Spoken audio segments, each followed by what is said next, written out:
everyone, I'm Kaitlin. And I'm Jillian. Yay! Hello. And we are the hosts of the OK Drama Podcast. We're two friends recap and break down K-dramas one episode at a time. Jill's back, everyone. I'm back. I did not die. No. Like Alex suggested. She did not. I did hear both of the episodes. Oh, good. Yeah. I enjoyed most of it, except for the times when my name got brought up and David was like, who needs her? And Alex was like, she's dead. Yeah, so Dumb untrue. comments. So untrue. Whatever. They were mostly funny. Mm-hmm. I felt like in the second episode, like, I should be taking notes of things that, like, I want to respond to. Because I had already seen those episodes. Well, I saw, like, the first two episodes from the first one that you guys did. And I already knew stuff. And then I had to wait to watch the other two when I got back from my trip. And then listen. And so I was thinking, like, I should have written down, like, responses of things that y'all talked about that I found interesting or funny. But I was already on episode 2 with you guys. And I was like, oh, I don't want to listen again for 2 hours. I know, they were so long. They really were. I was like, these boys have a lot to say. I'm glad that they took it seriously and were insightful, but I'm like, they really came at us with the theories. Yeah, I told Andrew, like, wow, this episode's 2 hours long, and he's like, Alex is probably talking about cars. And in fact, he did talk about cars. Yeah. He wasn't wrong.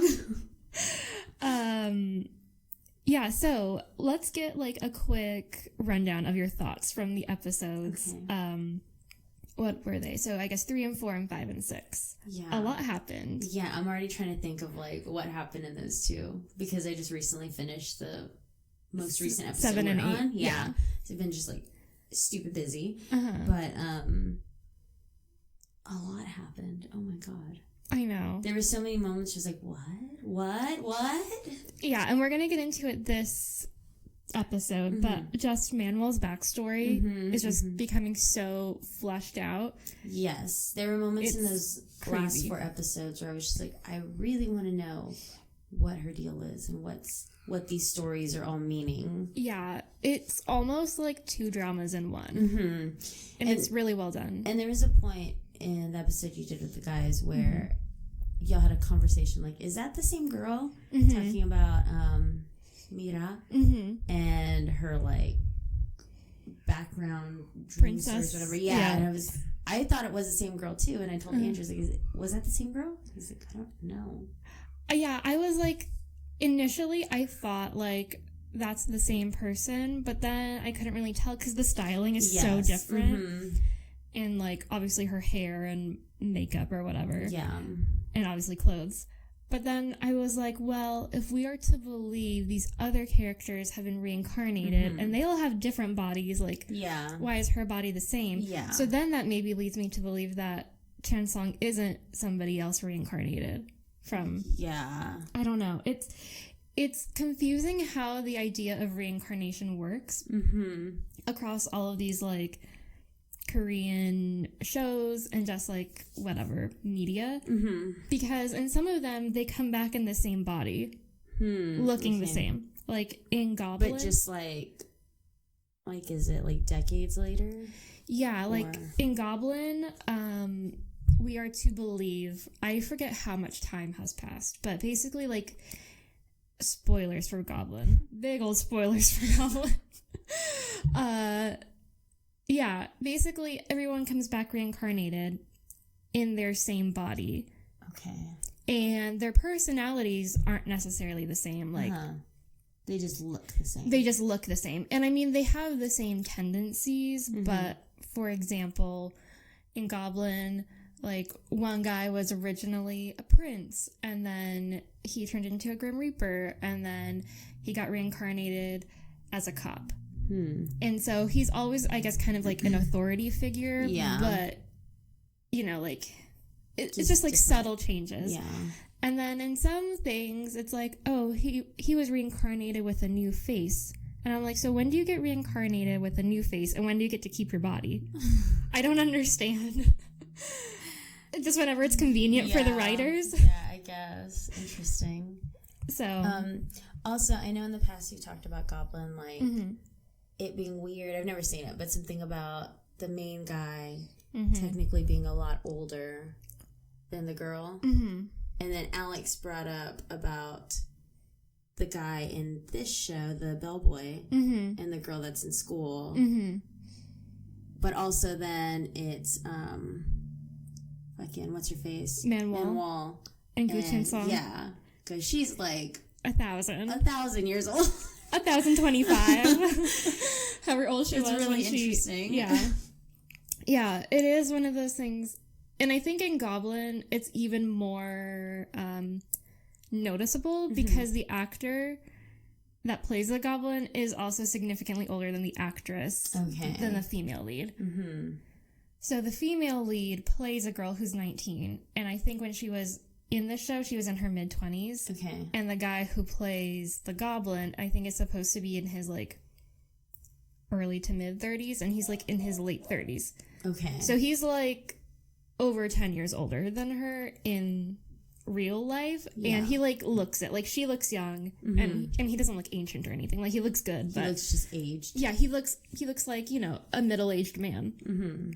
Like, a good-looking middle-aged man, but still, like, at least with the bellboy, like, he looks young, and the girl looks young, and, like, Gu Chan Song and Manuel, they look the same age. Yeah, they look like they're both in their mid-20s. But, yeah, it is weird to think about, like, are we going age, like, how many years you've just been on the planet, or, like, your personality and, like, your state of mind, like, if you're just frozen in the state of mind of a 25-year-old, like, a lot of things to think about. It's very confusing. All right. Should we just jump into this? Yeah, and then if you think of anything, feel free. Do you want to start? Sure. Okay, episode 7. Episode 7 starts with the princess. I don't know if she's actually a princess, because I hear princess / noblewoman. So for the purposes of this podcast, we're going to call her a princess. Okay. So the princess is meeting with the captain, Chung Myung, I think is his name. But then something catches his eye. It's Manuel. What? He goes up to her and asks if she came by to see him. So, like, he leaves the princess. This is not in front of the princess. And she scoffs and says that she's there to steal, and it's a good night because the one who's watching is careless. He teases her and takes her wine bottle. She tells him to go back to the princess, and he tells her that he's taking the bottle and that she's a thief, and to be careful since she already stole what she came for, and he tells her he'll pay her back next time. So basically, like, he's kind of flirting with her and giving her a hard time. Because, like, obviously she came to see him, and then she got embarrassed when she saw him with the princess. And, like, again, we're gonna get into this later, but, like, up until what happens later, I was, like, so on this guy's team. I'm like... He's kind of like a cocky flirt, which can kind of like be a little bit annoying, but he's very charming. And he's cute. And so during this scene, I was like, oh, those two. But how quickly it all changes. I know. God. Okay. So then we cut back to the present day, and Manuel is sitting under her tree, looking fabulous, as always. She sees a flower about to bloom, and she thinks how smug Chen Song will be when he sees the progress. Then we cut to the bathroom. From the end of episode 6, we remember there's a perv in a fucking public bathroom, guys. So gross. The perv is looking at the video, and the vengeful ghost grabs him from the video and kills him. I said she's a scary bitch. Because at the end of episode 6, we just see her grab him, and then him being all like, dead. Got the pink eye. Yes. And his eyes are open, and I know y'all asked, like, did they die or the fuck? But yeah, we find out now that they did in fact die. But when we cut to her in this episode, she's like hovering from the ceiling. That's scary. On a lot of these episodes when I'd watch with Andrew, I'd look at him and he'd give me this face. He'd be like, not impressed? No. What's his face? Total not impressed face. Just okay, Andrew. And also, I told Andrew that I think the four of us need to start watching again together. Because he gets so sleepy watching these shows, and he can't get through them. That's crazy. He cannot get through them. And I'm just like, I want to watch with you, but I can't if you're going to sleep. Because he was like, I don't even remember what happened. I'm like, you have a podcast to listen to. We need to refer him to Drama Beans. And yeah, he should listen to the podcast, help our numbers. Yeah, that's crazy because, I mean, you heard on the podcast, but like Alex and David are like very into this show now. Yeah, Andrew, like, he likes it and he's enjoying it, but he just can't keep up with it for whatever reason. It's interesting. I think he'd rather be playing video games, honestly. Yeah, probably. I think, well, Alex and I have also started watching Dragon Ball Z. Like, I've seen it, but he wants me to watch, like, from the beginning and get the full story. And so we're kind of doing, like, a trade-off. Like, he watches the episodes. One, I think he also wants to be... He wants to keep up with the story, because I think he likes this drama. But it's also like, okay, well, I'll watch Dragon Ball with him, and then he watches these with me. So yeah, I think just these episodes, K-dramas in general, they're just so long. Yeah, they are long. And it's like, it's an event to watch an episode, honestly. And you have to actually be watching because you're reading fucking subtitles, because we don't know Korean in this house. And so we don't know Korean in our house. we have to watch and be reading the subtitles. You can't like be on your phone playing a game. You can't be doing other things while you're watching, because you're gonna miss shit. You have to be like completely invested and ready to go. And you can't watch late at night either, because you're gonna fall asleep. Yeah, that is something. And it's maybe, like, a good exercise of, like, unplugging and being fully present for a experience, I guess. Because, yeah, like, sometimes I'll kind of, like, look away. Like, I'll get a text and I'll read it or whatever, and I'm like, oh. But my Korean has gotten better, so I do kind of, like, understand some stuff. But if someone's, like, going off, I'm like, I need to read. But it's funny because sometimes I think I've just gotten so used to reading subtitles that I almost don't notice them anymore. Like, my brain just, like, takes them in. Yeah. And I'm like, I think I'm, like, understanding Korean. And then if something doesn't have subtitles, I'm like, I don't know Korean. Nope. It's weird how the brain works. Yeah. But anyway, yeah.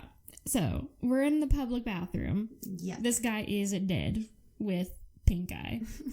Yuna sees the man being carried out on a stretcher, and she recognizes him from Subway, and she remembers all of the bad vibes that she got from him. She goes back into the bathroom, and she finds his phone and wonders if it's possessed, because again, she kind of feels some weird stuff coming from the phone. In the bathroom, she encounters what this outline... Oh, also, just full disclosure, I realized there's a website called Drama Beans that also does full recaps just typed out.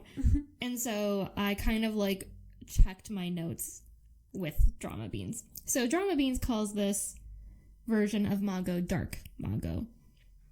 She kind of seems like the hard ass version. I can see that. So she encounters Dark Mago.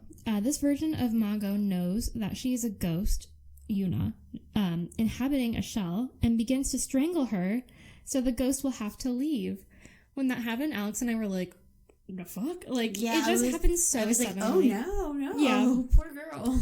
Yeah, and then her head, like, starts shaking, and she kind of, like, is flashing between... She's, like, losing. Yeah, flashing between, like, her and Yuna's body, and then I forget her actual name, but, like, you can kind of see flashes of her old body, and... It's not looking good. No. But then the Reaper / Death / Guardian guy shows up and he saves her. He explains to the Dark Mago that Yuna isn't a vengeful spirit, but that Manuel let Sujung's spirit, I guess that's her name, Sujung's spirit live in Yuna's body. Yes. This is all correct. The Reaper and the Dark Mago talk about the scary ghost who's been killing people. It's happened twice already, I believe. Reaper tells her another Mago has sent him to bring the ghost back to the hotel so she can still go to the afterlife. But the dark Mago is like, the fuck? Yeah. Like, she's a shitty spirit. She needs to be taken care of. And she basically needs to be dust at this point. And then they talk about Manuel. And this Mago thinks that Manuel? I think it's like Manuel, but we just have been saying Manuel. Manuel. The Korean accent just generally fades away, and I'm like, Manuel. Manuel. Manuel. Oh my God. Manuel is an evil spirit and doesn't like the idea of a resting place on the way to the afterlife. She thinks that Manuel will eventually hurt humans again and be sent on as an evil spirit. I know. I don't like that version of Mago. She's not nice. No. But I mean, I guess just, not everybody can be nice. Yeah, I think she's just kind of over it and maybe has seen some shit. Yeah. And dealt with some shit. It is like kind of a classic like good cop, bad cop. Like, because if there weren't, I guess in that world, if there wasn't like a deity like her, like people would just be like running fucking wild. But yeah, it's a bummer. Wilding out. Like they're supposed to. Like they're supposed to. Back at the hotel, Chan Sung welcomes a new guest who is a backpacker. He has been looking for his wife, but he finds her at the hotel with a new man. Cute Jerry Springer. So fast. They start fighting, and the husband shoves Chen Song out of the way. And, like, before all that happens, he's, like, upset because it's a younger guy. And she's like, he's actually older than us. I think that's what she says, right? Yeah. Because technically he died way before them. What happened is the guy was her first love, and they dated when they were young. But he died when they were young. And so the ghost version of him is him when he died. Yeah, so it looks like him from the 80s or late 70s or something. Yeah. Jesus. So fun. I told Andrew, like, they show up again later on for a couple of seconds here and there. And I told Andrew, I feel like both of those guys are gay. I don't know why. The husband and the husband and old lover. Old lover. They both gave off, like, a vibe to me. And especially the younger one. Because he kept kind of like... When I told Andrew that, he was like, oh God, I can't do the impression, but it's like the impression of, the fuck is that guy's name? George Takei? when he always hums. It's like that sort of thing. Yeah. Andrew did that, and it was just like perfect, and I could picture this guy doing that as well. Yeah, I can definitely see the old lover / young man. It was also like his whole like face, like he was very manicured, which I guess, I mean, obviously isn't a telling if someone is gay or not, right? But he gave me a vibe. Yeah, and I mean, yeah, I definitely see the old lover more than the husband. But after you said that, I was like, okay. Like, about the husband. I got it about both, just like their whole mannerisms, and I was like, them two should just leave her and date. Yeah. And then that would be a story. And you know what? She was kind of mean about everything. Like, she wasn't gracious about it. She wasn't like, hey, I'm sorry, you know, I enjoyed our time together, but like, this guy has like always been in my heart, and blah, blah, blah. She's like real snooty about it. Yeah, she was like, I only fucking married you because this guy died and whatever. Like, we're dead now and we can finally be together, so bye. Deuces. Like, so mean. Yeah, so in fan fiction, for me at least, those two leave her and they start dating. Sounds good to me. And they go, like, backpacking. Yeah, it's like their matching backpacks. Yes. A couple's backpacking outfit. Yes, absolutely. But anyway, so yeah, as they start fighting, the husband shoves Chen Song out of the way as he's trying to stop it. Manuel steps in and diffuses the situation by taking things too far and instead uses reverse psychology on them. And she kind of gives them both weapons and is just like, okay, kill each other. Yeah. To the husband and the wife. Yeah, she gives him like a meat cleaver and like a hatchet. Yeah, I think. And like, she's like, in the afterlife, like, you're already dead, so you can just kill each other as much as you want. Get it out of your system. And they kind of just stare at each other and they don't know what to do. And they slowly just put down the weapons. And and just kind of look around the room like, that's embarrassing. Yeah. And then I love how Hyunjung comes in, the bellboy, and he's just like, ooh, and picks up the weapons. Walks out of there. He picks up the weapons and is like, bye. Miss Choi and bartender Kim talk about the new guests. She delivers bingsu to the wife, and the bartender consoles the backpacker who has no one else he loves. Except maybe that new boyfriend. I mean, maybe. I don't know. Like, we kind of discussed it when we went through the episode with the bride. Mm-hmm. But I'm like, there were a lot of people in that hotel. Like, maybe he could find somebody else. Yeah, absolutely. I mean, they should have some, like, little mixers or something. Yeah, just every so often throw a little mixer party for the lonely souls. Yeah. And then maybe when they're happy, they'll be cool to leave the afterlife. Yeah. Go where the fuck they need to go. I think you and I should open a hotel for dead people. For the lost souls. Mm-hmm. Totally into it. Chansung and Hyunjung talk about the fight in his office. Hyunjung tells him it could have been dangerous since Chansung was hit with the powerful resentment of a ghost. But he was lucky that Manuel was there because she was looking out for him.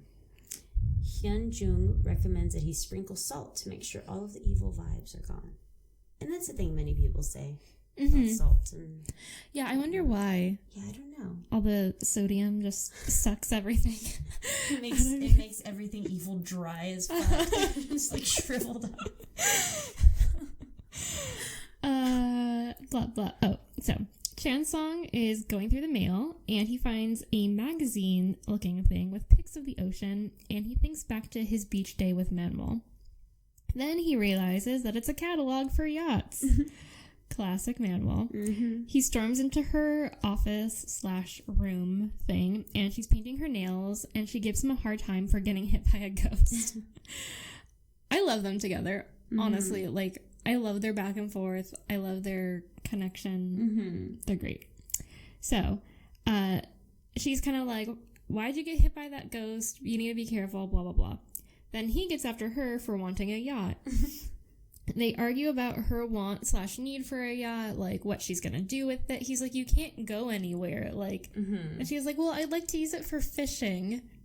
So dumb. Like, I could not see her fishing. A yacht, yeah. One, yeah. She's not the fisherman type. No. Two, you don't need a yacht for fishing.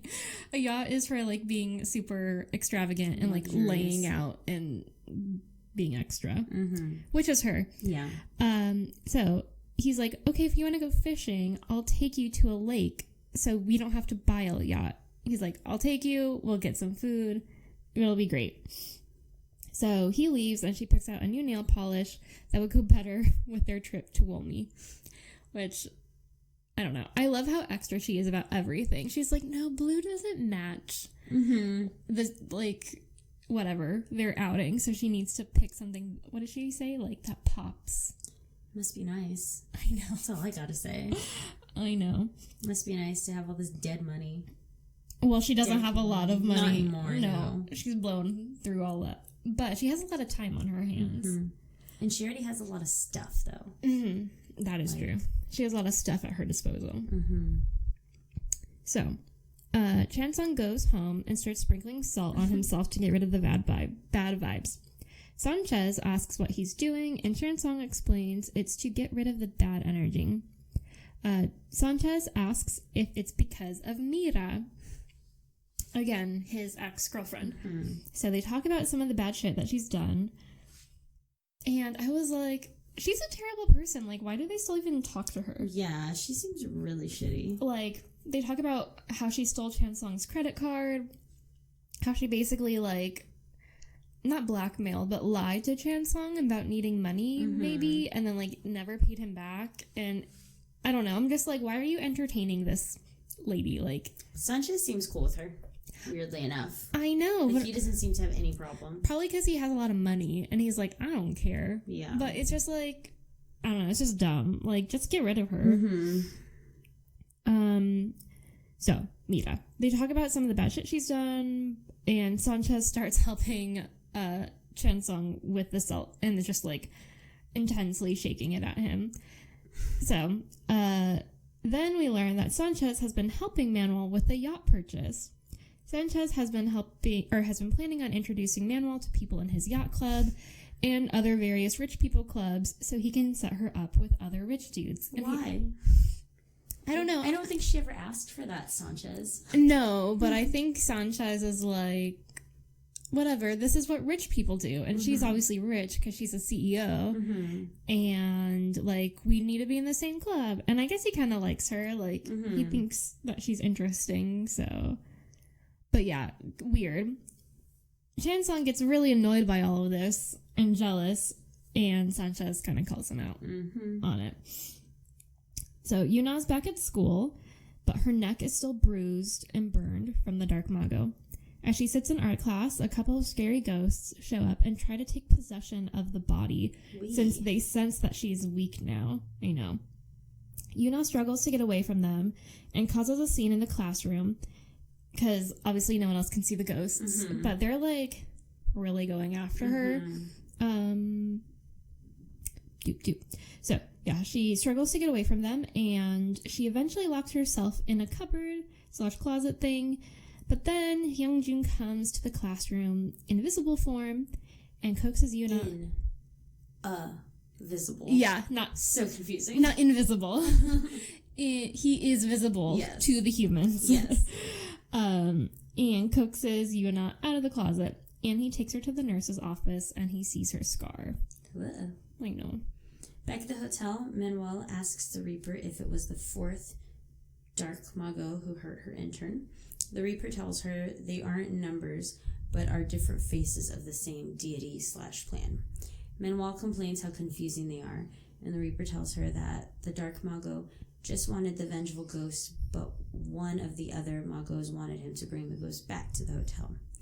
Manuel notes that she is in a similar situation with the different versions of Mago wanting different plans for her, and she wonders who is stronger, because obviously that other one said that she's going to become like an evil spirit or whatever. And the other one is thinking other things. Yeah. So it is very interesting if they're, in fact, the same deity. Yeah, it's like the one who's always with her in Chansung obviously has like a big plan for how Chansung can help her to the afterlife. And the dark one is like... Lost cause. Yeah, lost cause. Like, just let me get my hands on her. It's kind of scary. Yeah. The Reaper tells her they are all united in the same end goal, which I guess is getting her out of Earth. Yeah, moving on. Way. Yeah, in some way. The staff looks at the phone Yuna recovered, and Manuel decides they need to lure the ghost with human bait. Chansung joins them, and he immediately refuses to watch the video, like the good guy he is. Manuel gives him a sarcastic slow clap to celebrate his integrity, but explains he needs to watch the video to catch the ghost. I love how the other ghosts join in the slow clap. They're like, do we do it? I love how, like, kind of afraid they are of her, so they just kind of, like, go along with whatever she does. They just watch her and are just like, okay, we can do this. Or no, we cannot. Yeah. I also like when they nudge each other, like, wait, don't say anything. Yeah. Because it's going to fuck up Chansung. We want it on.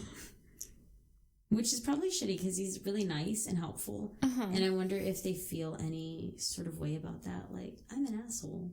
Like, he's so nice. Yeah, I think Miss Choi starts to. But the thing that frustrates me about this particular storyline with this vengeful ghost is that it is totally the bartender and Miss Choi's fault. Oh, yeah, absolutely. It's kind of Manuel's fault, too, because she didn't, like, stop them. But I put most of the blame on them. Yeah. Because also they were like, oh, she left. And they didn't tell anybody. So they could have, like, tried to find her. Yeah. They could have, like, let the Reaper know or something. Or, like, told Manuel. Or, I don't know. But, like... I guess she didn't know either, though. That's weird. I thought she did know. I think she knew. Maybe she got... I guess she did know, technically. But maybe she had other stuff on her mind. But, like... Also, Manuel's, like, notoriously doesn't give a shit about anything. Yeah, nobody seemed to care until humans were actually dying. Yeah. And then it was an actual problem for them. Chansung eventually opens the video, but it turns out to be an empty room. Manuel pops up and says it was actually a sex tape, but something the vengeful... It wasn't, sorry. It wasn't actually a sex tape, but something the vengeful spirit made with her anger. She starts thinking that the spirit may be targeting specific people. And at that point, she's, like, in the video, which is kind of cool. Like, she's in the room, and they're watching her. Yeah. We then cut to another creep, who's a dad, of course. I said SMH. Because... Shaking my head, for those of you that do not know. SMDH? Shaking my damn head? Uh-huh. Yeah, is that one? Yeah. I think so, yeah. I was just like, of course. It's this, like, fucking creep who has, like, a beautiful wife and child, and his wife is, like, working fucking hard. And it's, like, while the wife is home and making dinner, and, like, while the kid is awake, you're just gonna be like, oh, excuse me, I need to go do something. Yeah, real it's quick. Insane. Like, fucking creep. I'm done with these guys. Like, just let her. I don't care. Yeah, so he, like, excuses himself. He takes his food that his wife made to his office and opens the video. I'm like, are you gonna eat and bone? He's like, what? Are you gonna do them both? With fucking soup, like, too. Gross. Well, anyway, he opens a video. The ghost ends up drowning him in his soup. And his wife and baby find him dead. And she, like, shields the baby. And I think the baby screams or something. Yeah. Pretty crazy. I know. Like, yeah, with all of these things, the first guy, he was at work. Mm-hmm. And we talked about it. Yes, like, that made me laugh. The quickest way to get a virus. It's one of those, click this link. Uh-huh. Or, like, when you get a message from someone, they're, like, memes that go around, and it's, like, an Instagram message, and it's a girl saying something, and someone's just like, just send me the virus. And she, like, sends the link. Yeah, so these dudes are, like, opening these links in the most inappropriate situations, like... Absolutely. The first guy being at work, the second guy being in a public bathroom, and the third guy being at home. So that's better. But again, in, like, broad daylight, with his fucking wife who just made him food. Like, maybe just wait until they're not home. Like, if you have that sort of need and desire, I guess, like, just wait. Yeah. And, like, I don't know if we are meant to assume that they are still watching these, like, illegal surveillance type porn videos, but still, like, yeah, you shouldn't be dabbling in illegal porn, anybody. Like, that is just not good. It's not okay. But yeah, too, if you need to indulge, do it when it's appropriate. Yes. Like, eat fucking dinner with your family, guy. How about that? You'd maybe be alive right now. Yeah. I don't know. I mean, who am I to say, but that's probably. That's just what I think. Dupe. So, dead guy. Chansung meets with the ghost's sister, the vengeful spirit, to figure out who might be next on the list. The sister tells him that it's been 5 years since the incident, but the video is still online. Chansung asks if the people who published the video were punished, but the sister tells him they merely paid small fines, but the sister was bullied daily. So, like, at this point, I think it's still kind of unclear what the video was. Like, everything is a little vague. But I think we can assume, since she's haunting porn, that it was some sort of, like, revenge porn / like we said, surveillance type stuff. So, and not only that, but the guy who filmed it and, like, was the main, I guess, proprietor of the video, sold the video, and now he owns a video sharing company and is making tons of money. And she hopes her sister is resting peacefully, which is, like, really sad because... Yeah, sorry to say. No. Obviously, she's not. And Chansung is like, I hope she is, too. That poor woman. So, Manuel joins Chansung outside of the rich creep's office, and they watch the CEO get out of his expensive car and head into the office, and Manuel is just, like, disgusted with how well he's doing. And she's like, this makes me want to kill him more. And she thinks God is unfair, and that is why she doesn't like God. Also, I love that she's like snacking. Well, and she's like, these are good, have some. I also really liked in one of the other episodes when she has the fucking Subway in her hand. Oh yeah, she's like window shopping. So funny. So Manuel thinks that the ghost will eventually target him, and they make it into his office to try to steal his phone before the video can be sent to him. While they're in the office, Chan Sung tells the CEO that they are there since one of their clients holds a deep resentment towards him. The CEO can't believe it and can't think of anyone who would feel that way. Shocking. The CEO gets all up shit when he sees Manuel photographing his framed photos. He starts lecturing her about how rude it is to take photos without permission. Again, okay. This guy. Wow.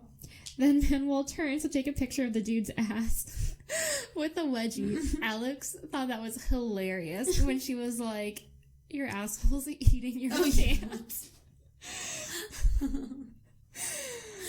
I forgot she said that. Yeah, Alex really liked that line. I did too. I thought it was funny. I love, again, how, like, Manuel does not give a fuck about anything. She asks him how much money she would make if she uploaded that picture to his site. And, like, obviously kind of calling him out on it.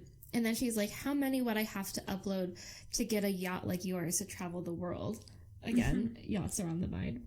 While the CEO is distracted, Chen Sung grabs his phone, and as they leave, Manuel scoffs at the framed quote in the man's office, which says, do your best and God will take care of the rest. She wonders what it means if God would award this kind of life to this man. Yeah. I think it's funny when people have weird quotes like that. Yeah. That's such a lame one, too. I hate that shit. Yeah. Manuel and Chan Sung go back to the hotel, but the video isn't popping up. Then, which I think this is so dumb, then they realize that there are other ways to get a video to someone other than a phone. Also, it's like, okay, only 2 of them were looking at phones. The first one was on a computer. Yeah. Like, okay, anyway, sorry. So, Chan Sung insists that they go back to the CEO's office, but Manuel tells him that they've done all they can and Mago will take care of the rest. But she's unsure which version of Mago will appear. So there are at least 4, right? Yeah, there's like the original one, there's the dark one, there's the pink one, and then there's the one who like makes tonics. Yes, okay. Yeah. The CEO is working late trying to find the missing CCTV footage, and an alert pops up on his computer. He opens the link and the ghost pops up, but he closes his laptop and walks away, and he can't like delete it or get out of the browser or whatever. Then as he's leaving, the ghost starts appearing on various screens in the office, and you noted even in a window, question mark? Which I didn't notice. I just noticed all the That was screens. in the recap that I saw. So like the thing that she's like coming out of, I thought it was like a big monitor. Okay, yeah. Like from fucking all of those other dramas where they're like, this person's fired. Yes, yeah. I thought it was one of those, but that person said it was a window. Who knows who's correct? Okay. I guess only the people who worked on the show. Yeah. The ghost starts to emerge, and it seems like the CEO is stuck. Glass then shatters, and the CEO runs away. The ghost starts to burn like Yuna did, but when her soul was being destroyed.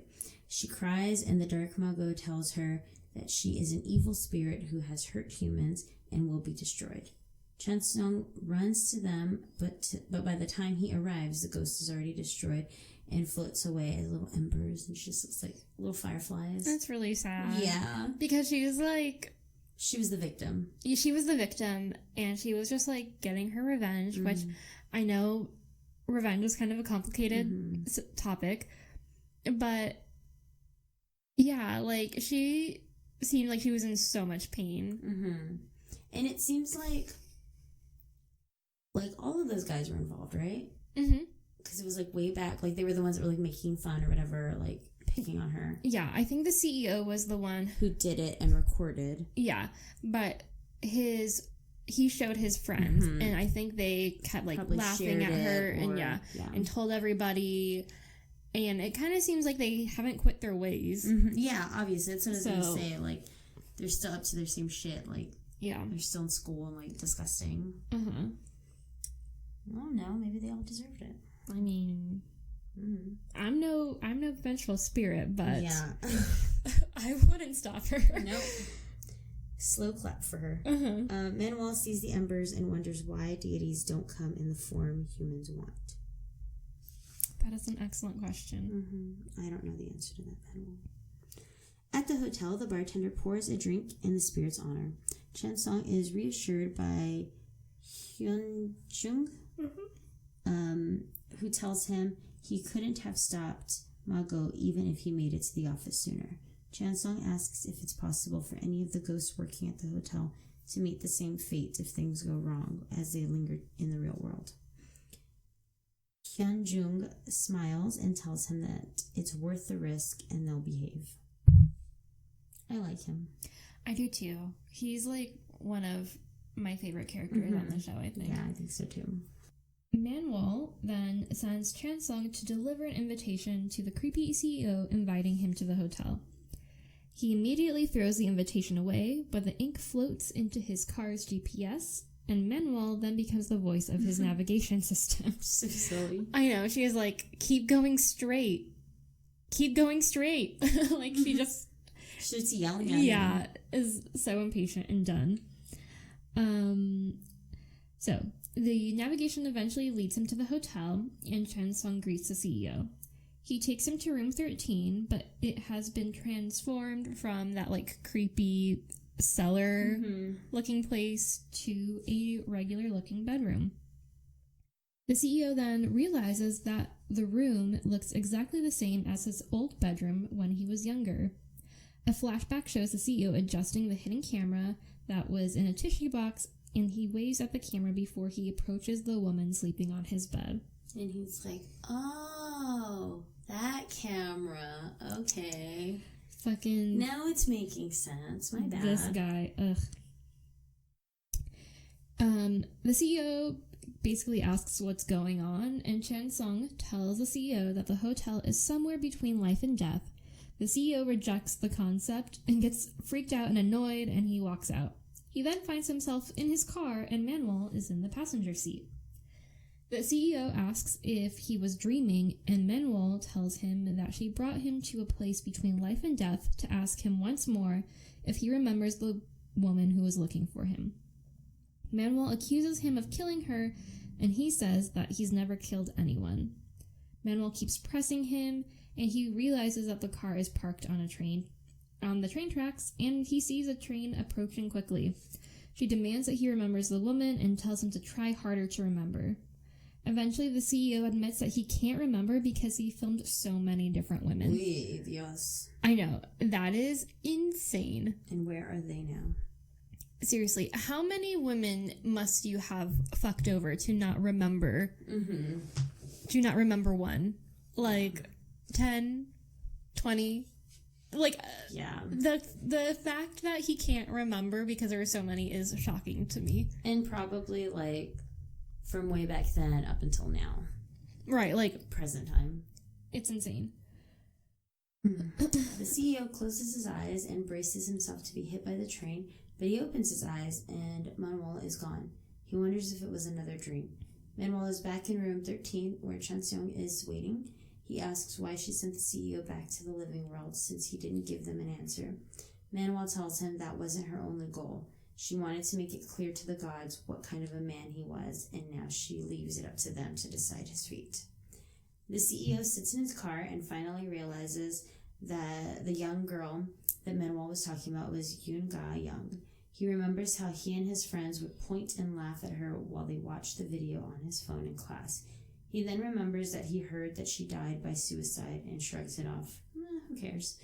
He tries to start his car, but it won't start up, and he's still parked in the railroad tracks. The dark Mago arrives and stands and watches, and a train approaches again and strikes the CEO's car. The news confirms the accident and starts to report that he was already under investigation for illegal porn and embezzlement. Mm-hmm. This fucking guy. Yeah, that was intense and crazy, and honestly, I think deserved. But funny note, when we were watching, Andrew was like, those trains don't go that fast. I know about trains. Oh my god. They don't go that fast. This isn't a bullet train. I was like, okay, I'll be sure to let everyone know for you. Thanks, Andrew, for your input on train speeds. Have y'all watched Train to Busan yet? No. Okay. We're going to. All right. I look forward to his input. Yes. On that.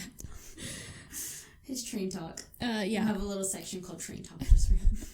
Alex commented when we were watching it saying, they didn't need a shot from that angle. They could have shown us, like, the train actually hitting the car. He wanted it to be more gory. Nice. Not just, like, the little overhead shot. I was like, yeah. Alex did not like that guy either. Mm-hmm. I mean, you kind of have to be shitty to like him. Well, yeah. I mean, seriously. Hyunjung sits with Yuna at the hospital, and she reassures him that she's feeling better after seeing a doctor and makes an excuse that she just didn't want to go to school. Like, basically downplaying what happened to her. Hyunjung encourages her to go back to school, and she asks him to go to school with her. He tells her that it's hard to stay visible, especially during the day. As they talk, an old woman is being pushed in a wheelchair down the hallway. She calls out for her older brother, and the man that is walking beside her, grabs her hand and is like, I'm here. Mm-hmm. Yuna says that he is the founder of the hospital, and she realizes that he has the same name as Hyunjung. Hyunjung watches her pass, and we see a flashback of him from when he was alive. It seems like this woman was his little sister, and we see him giving the little sister a piggyback ride, and she tells him that she loves him. Yuna calls Hyunjung's name since he's so distracted, but she ends up getting the attention of the old man with the woman in the wheelchair. When she turns around, ghost Hyunjung is gone. Yeah. So back at the hotel, bartender Kim and Miss Choi discuss the news of Hyunjung's sister's failing health. Then they see the ghost backpacker and his wife and her lover off to the bus to the afterlife. This is the scene where I told Andrew, like, they're both gay. They're gonna ride that bus together. Things are gonna change on that bus ride. The wife's gonna fall asleep. They're gonna start talking and be like, yeah, she's kind of an asshole. And they're gonna start holding hands. It's their hands are gonna just like lightly touch. And their knees are gonna touch. Yeah, they're gonna get real like nervous and scared. And then they're gonna like, move on with things. Wow, such great fan fiction already. Thank you. Chanseong finds the sweet original Mago at Manuel's tree. He asks why she's upset, and she tells him that she and her sister are upset that he and Manuel tested them. He tells Mago that they would have welcomed her if she had shown up as this version to help the ghost. Mago tells him no one puts in effort if you show up in the version you want. Mago notes how the flowers on the tree are going to bloom soon and tells Chanseong that he's doing a good job. He thinks of their time at the beach and her reaction to the ocean. He thinks the flower is lovely and it makes him sad. Hi, these two. And all of their sadness. I know. Manuel watches the news of the CEO's investigation and Chanseong joins her.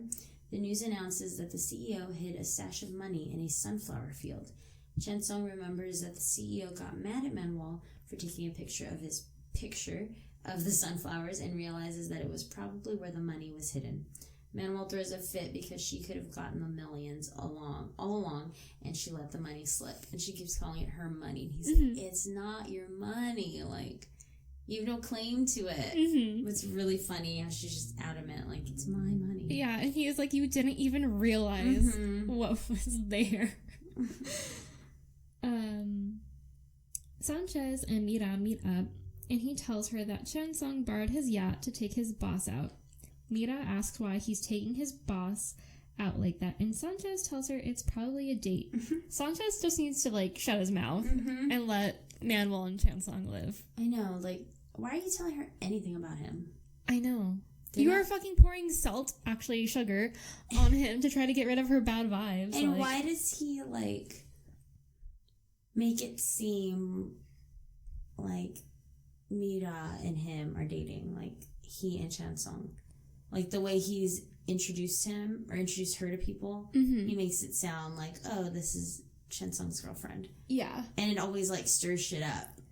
Because then everyone thinks, like, oh, he has a girlfriend. And she keeps being introduced as his girlfriend. Not his ex. Yeah, or like even... or some bitch who stole a bunch of money. Yeah, like even the schoolgirl whose name I can't think of right now. Ends up calling her his girlfriend, too. Yeah.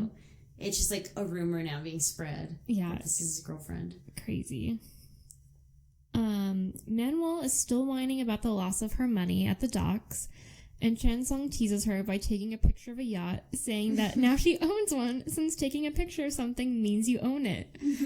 Again, Alex really liked that line. He thought that was really funny.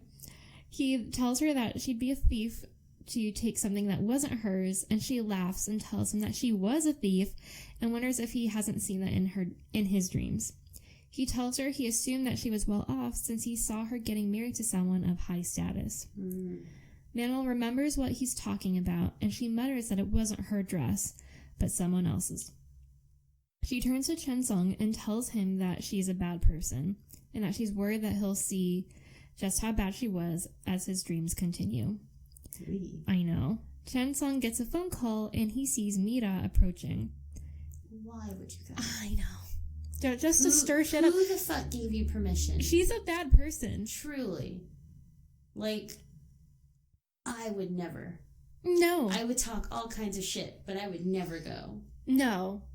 Why? Or, like, even if you want to be a fucking psycho, you go, and then you just, like, with your binoculars, just be like, look at those two. You don't, like, fucking go and then, like... push yourself into this outing.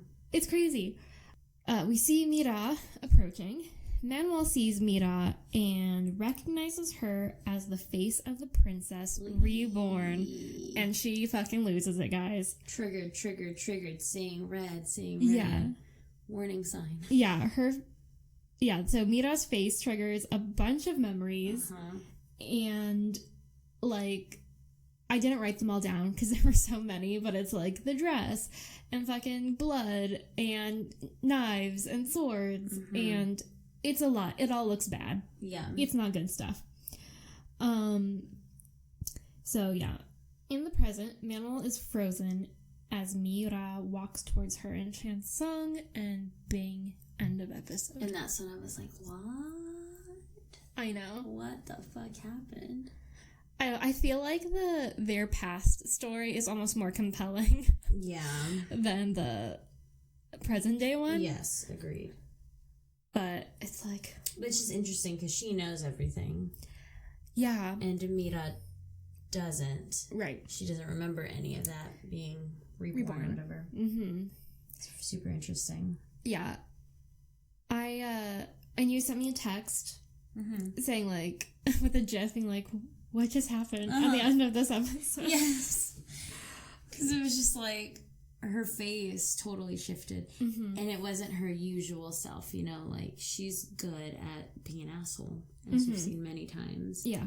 And coming up on top and having witty, smart remarks for everything and everyone. But for this, she was just, like, frozen. No words. Yeah, she almost looked, like, scared. Yeah. And... I mean, I guess we can get into episode 8, because that's, like, right where we left off. Let's just do it. All right, so episode 8 starts back in the past. The city is celebrating the wedding of the princess and Cheon Myung. And that's the captain. That's the captain, the one that Manuel kind of seems to like. That you were all about. Yeah. Earlier.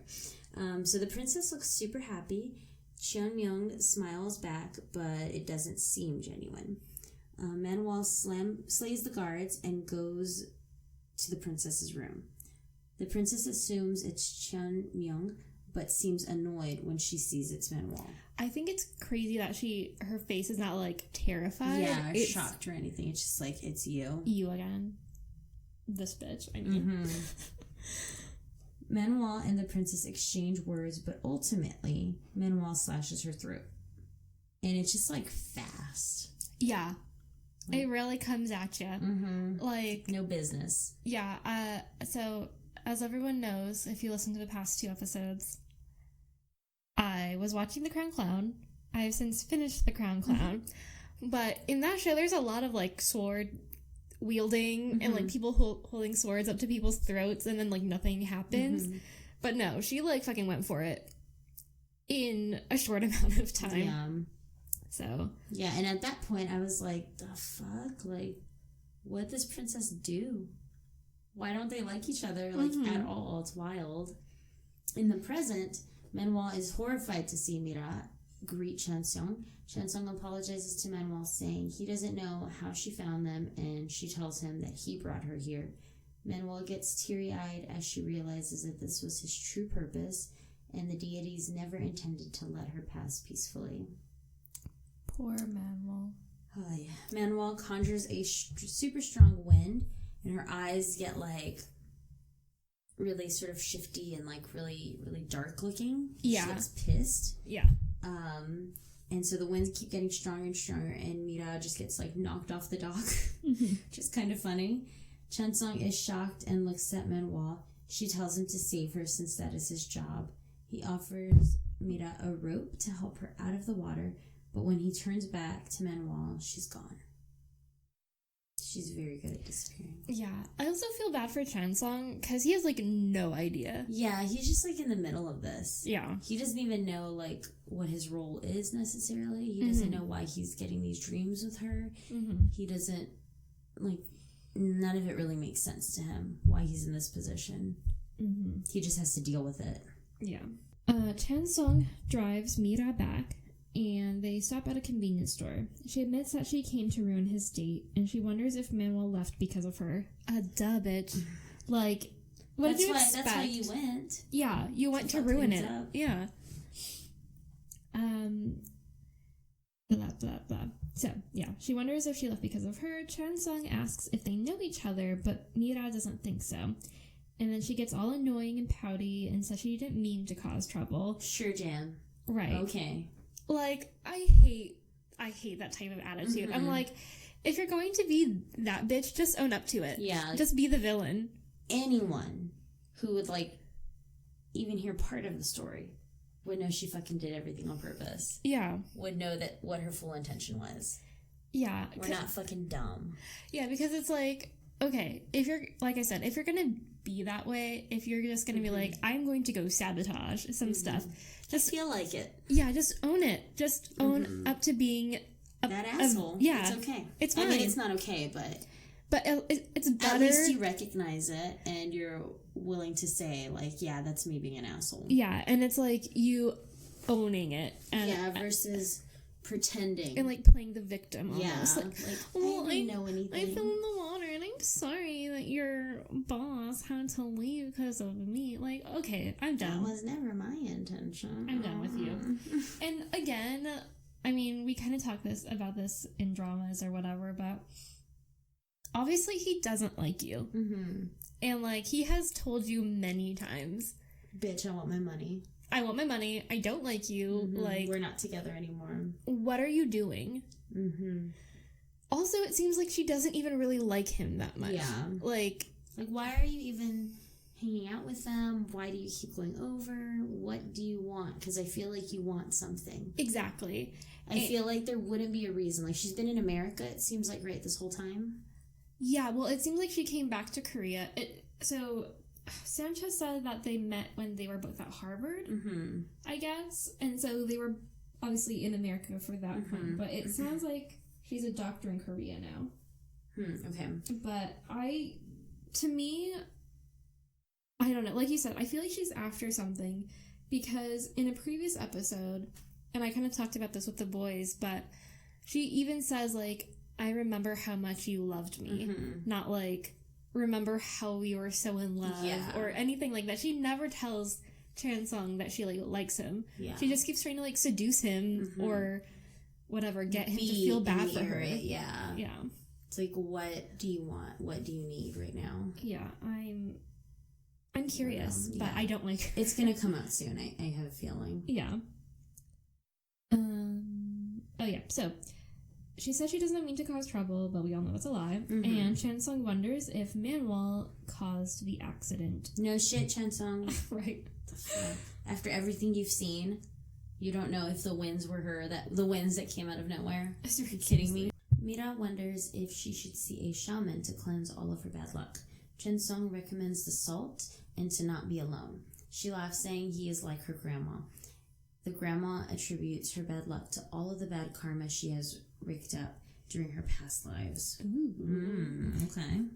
What is grandma now? I know. We see the bracelet her grandma made her to ward off bad vibes. For your grandma to make you a goddamn bracelet, like, she must know something. I know. Must have known something. Or, like, obviously, she knows her granddaughter is, like, a fucking terrible person or something. Like, I don't know. Grandma's like, you're shitty, here's this gift. Yeah. Don't take it off. Mira begs Chansung to stay with her, but he tells her he's called her a cab and will add the bill to her tab. I like how he's kind of just, like, cut and dry about it. Like, nope, not even gonna try to, like, play around with you with this game. Yeah, and I also like how he's like, I'm adding it to your tab. Like, yes. I am not even treating you to a cab ride when you lost your purse. Like, you will pay me back. Yes, the cab absolutely. I mean, he should be getting interest on this. We cut to Manuel going through Mira's purse on a bus. She looks through her photos and spitefully deletes a picture of her and Chansung. Alex thought that was really funny, too. Of course he did. He really identifies with her, as he said on previous podcasts. Yes. She throws the purse on the floor and she gets after a group of old ghosts that are partying on a bus. She yells at them to take a break until she gets off and switches the radio to the news. She hears of a woman that has just died who has lived over 100 years. Wow. So one thing I was wondering here is, like, why doesn't she just, like, throw her body back to the hotel instead of taking a bus? Can she not, because she's in her human form right now? You know what I mean? Maybe she just wanted to have some quiet time. She can ride the bus, go through the purse without the purse there. Yeah, without anybody seeing her, and just have some, like, because Manuel doesn't seem like the type to go on a walk. Yeah. So maybe her riding the bus is her form of some quiet time. Except for this partying. Those people on the bus were fucking weird. They were all, like, bloodied and nasty. And have you like, seen living their best lives, best dead lives? Yeah. You've seen the Gangnam Style video, right? That the old people partying on the bus reminded me of that part in the Gangnam Style video. Of course. Maybe that's what it was inspired by. Maybe, honestly. The Reaper is guiding this old woman from the news to the afterlife into a limo, but Manuel shows up and suggests that the ghost stay to see the birth of her great-grandchild. And the Reaper's like, she already has 24 or some shit. Yeah. And then he's like, she's got 12 children. I don't know how many fucking children. She had a lot of kids and a fuck ton of grandkids. He's like, she's already, like, gone through this dozens of times. Like, she doesn't need to. Yeah. And Manuel's like, you're gonna miss a beautiful face. How can you miss a face like She's that? so, what's the word? Persuasive. And I love how the ghost is just, like, standing there. And the ghost didn't say shit. She just, like, turns around and walks back inside. She's like, okay. Just, like, a little lady and, like, turns around and scurries back in her house. So, the ghost walks back in the house, and the Reaper gets after her and asks why she interfered with a special ghost passing peacefully. She retorts, asking why they won't allow her to wander, and she nods back to the house as the nice Mago escorts the spirit back to the car with the flower. I just thought that old woman was really funny. Yeah. I was also thinking about my grandmother, who also has, like, a ton of grandchildren. And, like, great-grandkids at this point. And my grandma doesn't give a fuck anymore. She, like, doesn't care about any of the younger kids anymore, I feel like, at this point. She's always, like, sitting there at the table, and when the kids come, she'll look at me just like, these fucking kids, just shut them up. Or sometimes, like, she'll straight up turn off her hearing aids so she doesn't hear anymore. Oh my god. That's great. And she's just sitting at the table like, fuck all of these people. Like, I mean, it makes sense. She's been through, like, millions of grandkids at this point. Yeah. Like, great-grandkids, too, and it's just, like, they fucking keep coming. Yeah. I mean, one time my grandma, my mom was making fun of my grandma because, like, my grandma's, I don't know if she's technically hard of hearing, because she can hear, but she just, like, misunderstands. And my mom was kind of, like, making fun of her, and my grandma was like, have you ever considered sometimes I just don't want to listen to you guys? Yep. Totally. Like, yeah, so, I mean, like the Reaper said, he was like, you've lived a long life. You must not have any regrets, right? Yeah. Like, she's ready. Yeah, at that point. Like, she's been through so much. She's seen so much, witnessed so much. But she just loves her grandkids, I guess. Yeah. Stick around a little I longer. think I feel like maybe I wrote it down wrong if it was her great-great-grandchild. Yeah, I don't remember. I think it was, because I think they go through her kids and then her grandkids and then her great-grandkids, but I think it was, like, the birth of her... Yeah, I think I just wrote that down wrong. I don't know, maybe I wrote it down right, but it makes sense for her to be, like, that old. Yeah. To have a great-great. Yeah. God. So, Margot and Manuel sit together and they eat the, like, what is it called? Not tribute, but yeah, like the food for the dead person. And I like how Margot is like, they're very good at cooking. And Margot guesses that Manuel interfered to meet her. They talk about the princess / Mira, and Margot explains that Mira's soul has been reincarnated a number of times and that Manuel is frozen in time. She tells Manuel to just let her pass by, and Manuel gets upset and asks how she could just let her go. Margot points out that while Manuel is still hurt by her, Mira, the present Mira, doesn't even know what happened in the past. It is just really interesting that, like, of all the reincarnations she could be, she happens to be the one that dated Chansung, who just so happens to be the one who was purchased by Manuel to work for him. Like, it just all seems too convenient. Yeah, they have a plan. Yep. It's, And what I think is interesting is that, I mean, I guess the writers did this, so it's easier for us to, like, hate Mira and, like, be on Manuel's side. But I think it's funny that she got reincarnated in her reincarnated state is, like, still a bad person. Yeah. Like, I mean, she's not, like, a murderer or anything. She's just, like, annoying and whatever, a fraud, a phony, but, like, still, I just think it's kind of funny that, like, she still sucks. It would be one thing if, like, she was, like, a sweet woman and just, like, totally different, but she almost seems kind of the same. So, very interesting. Manuel thinks that this is the reason that Margot had her cross paths with her again through Chansung. So, kind of like you said. She knows that Chansung wouldn't let Manuel hurt Mira. Manuel looks melancholy and promises to stay in the hotel and not cause trouble. The Reaper drives Manuel back to the hotel, and Margot says that for a flower to bloom, it must feel the wind and the rain also. I'm like, I don't know about the wind, but... These petals fly off. I know. Back at the hotel, Chansung learns that Manuel still hasn't returned, and he's worried about her. The bartender and Miss Choi tell him not to worry because she can't run away. The hotel will always follow her. They explain that the tree/hotel is her punishment, and it will chase her if she runs from it. She's trapped neither really alive, but unable to pass to the afterlife. Miss Choi also explains that if Manuel is away for more than a day, the hotel will go to her. They also tell Chansung that Manuel almost became an evil spirit, but Margot bound her to the hotel instead. Miss Choi tells him that Manuel thinks of it as a prison, but the hotel also protects her from her fate. Yeah, I thought it was funny too how, like, they didn't want to tell him all this stuff, and he's like, I know, I'm just gonna get more connected to the hotel, blah, blah, blah. And then she's like, oh shit, I've spilled everything. Yeah. We cut back to Mira getting her purse from the bus driver. She realizes the only thing missing is a picture of her with her family from when she was a kid. Manuel looks at the picture and fumes that she was ever happy, and like her beautiful nail is just like crushing her face. Miss Choi comes in and tells Manuel that Chansung was worried about her.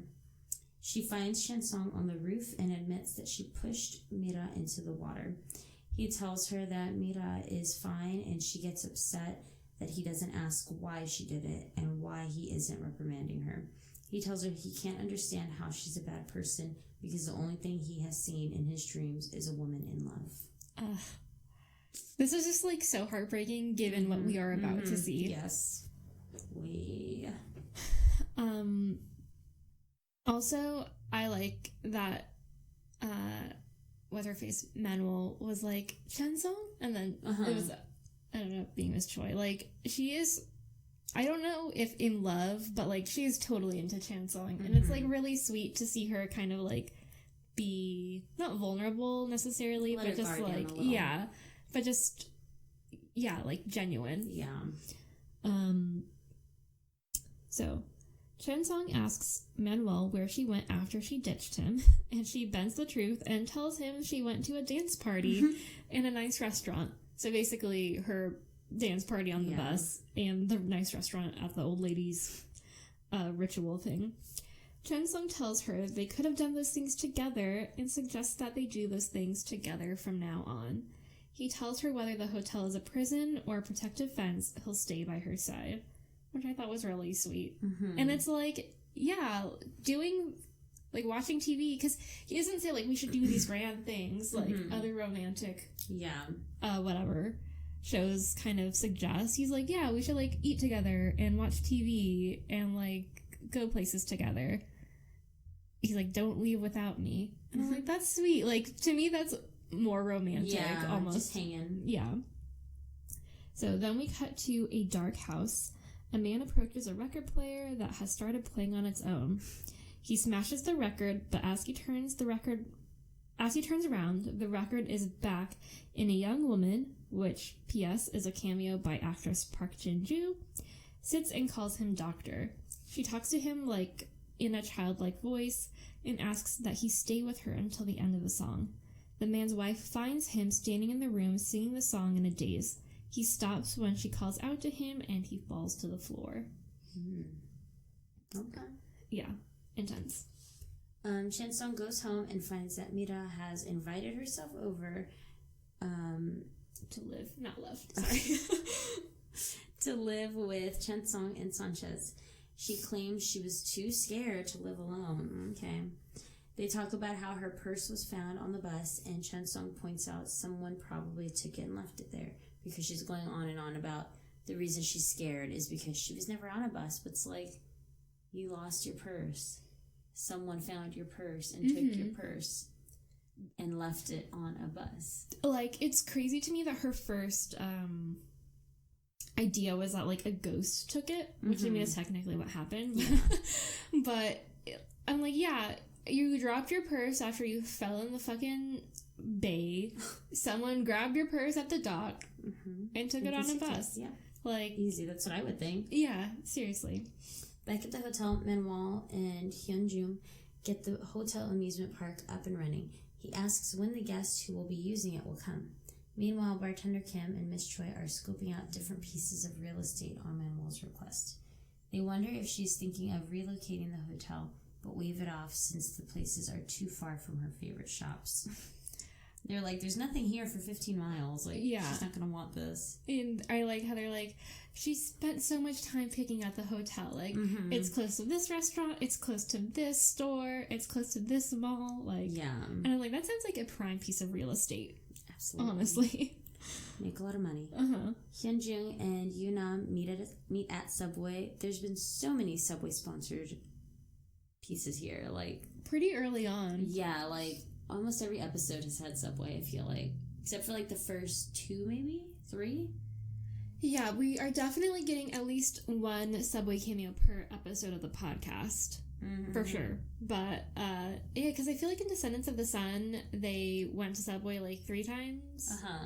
It's been more than that in this one, I feel like. Yeah, because she had the Subway in her hand. And then there's a scene where Yuna is at the Subway and sees that guy, and then it shows it again in the next episode, that same scene. And then now, again. Yeah, so technically they've only been there 3 times, but it's been shown 4 times. Yes. Because one scene spanned. Yes. over 2 episodes. Makes me want Subway. I know. And I don't even really like Subway that much, but... I actually really do like Subway. I know this is kind of a controversial topic because a lot of people don't like Subway, but I don't think it's that bad. I feel like you just have to make your sandwich right. And they're getting, I think, Beyond meatballs. Yeah, I don't know when that's supposed to happen. I know. And Alex told me that Pizza Hut is supposed to be getting some sort of vegan sausage. Interesting. Yeah. I can't remember the last time I've had Pizza Hut. Really? Yeah. I mean, Alex and I are cheap, so we always get Little Caesars. Yeah, I used to do that, but I don't do the dairy. Yeah, I understand. It was funny. Sidebar. We got pizza for lunch at work, and Andrew and Karen ordered a vegan pizza from Pizza Classics, and I just ate cheese. But one of my coworkers had some. She didn't realize it was vegan. It just had a bunch of vegetables on it. And she was like, I'll try it. She was like, it was so good. She was like, I don't know what that cream stuff was. And she was like, it's just vegan cheese. She was like, wow, that's really good. I guess I'm vegan now. Oh my god. I was like, okay. Hyunjung and Yuna meet at Subway. They talk about the new addition to the hotel. They have a funny moment when they talk about her dating. Because basically, like, she says boyfriend, meaning him, because everyone thinks he's her boyfriend from school. After he carried her out. Yeah, like, this fucking Prince Charming, who nobody knows, mystery man, shows up and fucking saves the day. And he's like, oh, you have a boyfriend? Like, you should go back to school then. She's like, you fucking idiot. Yeah. God damn it. The men on the show are, like, so stupid. Like, come on. I know most of you are dead, but, like... Come on. Yeah. Pick up on these signals. I know. When Manuel was telling Sanchez, like, is she pretty? And he's like, oh yeah, she's pretty. And there's this great photo of the two of them together. Like, Let me show you this great photo. Jesus. Yeah. So yeah, so they also discuss Mira, who is also at Subway. They follow Mira to a house and they see a ghost in the window and everything gets real spooky. Yeah. I also love how Hyunjung is like, wow, our boss is really caring. She really cares about the partners of our employees. Jesus. Like, she's not fucking stalking her to dig up dirt or something. Again, doofus. Chen Sung and Sanchez meet up. They talk about Mira and how she's stolen something again. And Sanchez offers Chen Sung a new position at a new hotel. But he declines, saying he has decided to stay at Hotel de Luna. Sanchez wonders why, since it doesn't seem to match his qualifications, and he says the hotel is great. And Sanchez tells him he assumed it was because he liked Manuel. Chen Sung almost does a spit take, but doesn't argue and says that Sanchez is sharper than he looks. I don't know about that, though. He still seems dumb. Chen Sung gets a call from Mira asking if they have an opening in his hotel, and he's like, what? No. That fucking Mira stole a vase. Yes. She borrowed, I'm doing air quotes. She borrowed a vase. Like, this woman is a doctor. Is she just like is it klepto? Why? Is that when you steal things? Okay. Yeah. It's fucking weird. She's crazy. Anyway, I thought that was a weird touch. Yeah. Because I think Chen Sung mentions, like, she took this vase or whatever, and Sanchez is like, oh, well, I let her borrow it, and if she doesn't bring it back, it's okay. I think he says, what does he say? I'll seize her salary or something like that. I'm like, how? You're not her boss. Yeah, like, I'm not sure what he meant by that, because he even says something like you can't to Chen Sung. But he says, but, like, I can. But I don't know what the fuck he meant by yeah, I mean, we know Sanchez is rich, so maybe he has, like, connections, but I have no idea. It's just weird. Or maybe, like, suing her. Oh, maybe. And then from there, having wages garnished or something. Yeah. I don't know. But I'm like, this is a weird touch to put in. Also, how much was that vase? Well, the vase that he peed in was from, like, whatever dynasty, so it was really old, so maybe he just has, like, really ancient... Old, expensive shit. Yeah. Jesus. Have you noticed the pictures, like, the paintings of those babies in his... Ew, no? Okay. You should pay attention to Chan Song's living room. Okay. They're, like, pink, and they almost look like, almost, I think, like, Cabbage Patch dolls, but they're, like, I don't know if I'll be able to Google it, honestly. Probably. But I'll show you afterwards. Okay. But listeners, pay attention to the artwork in Sanchez's house. It's kind of wild. Okay. And kind of gross. Anyway, so Chan Sung shows up to the house and he finds Yuna and Hyungjun and they're taking a selfie because Yuna tries to take a picture of the ghost, but ghosts don't appear on phones. And she's like, oh, I can't take a picture with my boyfriend or something. And then he, like, becomes visible. It's cute. Anyway, he asks what they're doing there, and Yuna says they were following Mira. Manuel shows up and tells Chansung it was because she ordered them to. He assumes that Manuel sent the ghost to follow Mira, and lets it slip that she is now living with him and Sanchez. She tells him that she would have sent 108 ghosts to Mira if she had known, but she has nothing to do with the ghost in this house. I also love how jealous Manuel is of everything. Yes. But anyway, the wife of the husband who met the ghost earlier says that they inherited the house from her husband's parents, and they've heard strange noises ever since they moved in. Mira questions why Manuel came with Chan Song, and he explains that only those invited by Manuel can stay at the hotel. The wife says they don't need to stay at an exclusive hotel, and Manuel's like, fine by me, and goes to leave, but then Chansung begs her to stay to help the friend of his friend. Manuel tells him that she hates his friend, and that she hates him for being her friend, but then they hear the music. They go to investigate, and Chansung finds the ghost, and she calls him Min. Min. And throws her arms around him. Manuel enters and looks all upset, and Chansung stops her from tearing them apart. The ghosts love him. Chansung tries to question the ghost while she cuddles next to him on the couch, and Manuel looks through the room for clues. The ghost calls Manuel Suki and says that she's being jealous over Min. Okay, ghost. I know. They ask the ghost about the letters and diary. The ghost tells them her story, how she's cooped up in the house, and how she sent her story to the radio, and the letters are all well wishes from listeners. Chansung offers to take her to the hotel, but Manuel says she can't be a guest there. She removes the needle from the record, and the ghost disappears. Manuel explains that the ghost is actually an imaginary spirit created by someone else. She says that if they find the creator, they'll be able to get rid of the, quote, ghost. The mother then shows up and wants to know what they are doing in her study. She admits to Chansung and Manuel that she created Gyeong-ah, the ghost, to experience romance since she had an arranged marriage when she was young. That's shitty. I know. She agrees to let Ga-gyeong with the fucking... Oh my god, why can't I think of the name of it? Search www. Whose name y'all couldn't remember on the show. And I was like, it's Ga-gyeong! Like listening, like screaming in my head. And we were just like, Sunbae. There are so many names of Korean characters floating in my head. I know. It's hard to keep them. And like if they're even slightly similar, they get like twisted into each other somehow. Okay.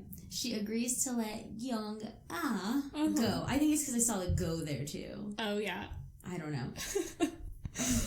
If it means her son and daughter-in-law can live in peace. Nice old lady.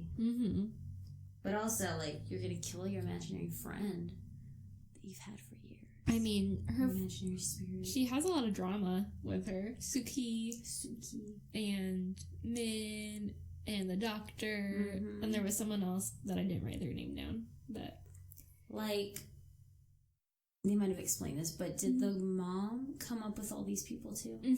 Okay. So I think what she did is basically she created this like persona, and it seems like what happened, from my understanding, is she like actually did write into a radio station and like created this fake persona, and so people actually did like write her letters, and I don't know if she like wrote it down in that diary or what. It seems like she did. Yeah. Well, we're gonna get to it. Interesting. I know. So Chansung and Manuel talk about the concept of an imaginary spirit, and Manuel says it's a good idea to change reality with an imaginary spirit, but she looks like she's already plotting something. Yes, as always. She's like always 2 steps ahead of everybody else. She tells Chansung to accept the mother's dinner invitation since she's lonely, but she will leave since she's the villain, Suki. After Manuel is gone, Chansung realizes that Manuel invited the family and Mira to the hotel. At the same time, we see Mira showing up to the hotel, and everyone greets her like almost too politely. It's like kind of creepy. They bring her to the amusement park, and she meets Manuel. Mira says the hotel is great, but wonders why it's empty. And Manuel tells her that it's not actually empty. She just can't see anything because of her bracelet. And then we see like a little flashback to how everyone could hear like the ghost's music inside the house except for Mira because she had her bracelet on. The one her grandma. Yeah, the one her grandma made her to ward off the evil vibes or whatever. So Mira takes off the bracelet and hands it to Manuel. And she almost seems like she's in a trance at this point. Because Manuel's just like holding her hand out, and she's just like, oh, and she takes it off. Manuel dissolves the bracelet into a dust. Like, sucks. I know. Like this thing you've been wearing for years and years. Made by your grandmother. That appeared to be working. Yeah. Honestly. Yeah. Except on Manuel. Exactly. Maybe the most vengeful in her life. So yeah, the bracelet dissolves, and Mira starts to smile when she sees the amusement park come to life. She starts to sound dazed and, like I said, in a trance, and she tells Manuel that she loves amusement parks and tells Manuel about the photo of her and her family.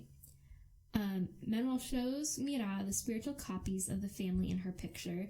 Manuel says that she hates seeing Mira happy, and everything goes black, and when the lights come back on, we see the young Mira standing alone, looking scared and sad. Oy. I know. Manuel approaches young Mira and tells her that her family doesn't love her, and her mother regrets having her. She tells her that they only love her sister, and they left Mira at the amusement park alone. Adult Mira starts to cry, and Manuel tells the young copy to fill real Mira's days with memories of a child that should have never been born. That's like really harsh. Yeah. That's like... She really went for it. Yeah, gonna grow up and have major problems. The child approaches the real Mira and starts to look scary. Her like eyes turn to black pits. And her veins start like sticking out. Yeah. At this point, Chansung bursts in, and Manuel looks upset, but thanks him for allowing her to come up with a good idea and feel better about her revenge. She explains that what she created is much stronger than a fake spirit, that it's a curse. He begs Manuel to stop and leave Mira alone. He tells Manuel that he won't leave her and she should protect him. He goes up to the child and hugs her before Mira can touch her. Mira faints, and Manuel yells at Chansung to let go, but the curse is absorbed into Chansung. He collapses, and we hear a voiceover of his promise to stay with her and how he's not afraid because she's with him. He's too confident. And I was like, is he gonna die? Is he having a heart attack? Because he kept like gripping his chest. Yeah. And like the child just turns into like a red ball of energy, I guess. Yeah. Yeah, it's a lot. Mira wakes up in the back of a taxi, and Yuna explains that Manuel told her to escort her home since she got drunk. And she's like, I was drinking. Manuel sits with an unconscious Chansung and burns the photo of Mira at the amusement park. She tells him that everything will be okay and that everything is ruined because of him. In a dream, we see Manuel sitting with Chung Young, the captain. at her drinking spot. She tells him this will be the last time since she's leaving. He offers to protect her if she goes to the palace with him, but she won't abandon her people. He offers to go with her instead, but Manuel says there's no way they can be together. Her words seem to hurt him, and he lets go of her and says that she's right. He tells her she was a great drinking buddy and says they'll miss each other. It kind of looked like he really went out on a limb to, like, suggest that. And I'm like, why wouldn't she let him stay with her? I get why she wouldn't want to go to the palace. Yeah. But maybe, like, him with all of her people. Yeah, maybe they don't gel. Would be, an issue. The next morning, she sees her wine jug thing hanging from a tree. She thinks Chung Myung might have come back, and she tells Yeonwoo she needs to see him one last time. This part is, like, so heartbreaking. It is. Because Yeonwoo, like, clearly loves her. But he's, like, willing to let her go. Yeah. And, like, meet this other dude. Oh, God. He asks if she'll come back, and she says that she will. He tells her that he will be fine either way and that she should follow her heart and do what she wants, but she promises again and tells him to wait for her, which I think, given what's about to happen, is even more heartbreaking. Yeah. She goes back to the drinking spot, but it is empty. She gets excited when she hears a horse, but she turns around and sees swords as guards surround her. The princess approaches and tells her that all of her people will die because of her. At the same time, more guards are fighting with Manuel's clan. Yeonwoo fights also, but falls when Chung Myung... This is crazy. When Chung Myung jumps in front of him and holds a sword to his throat. It's, like, really extra.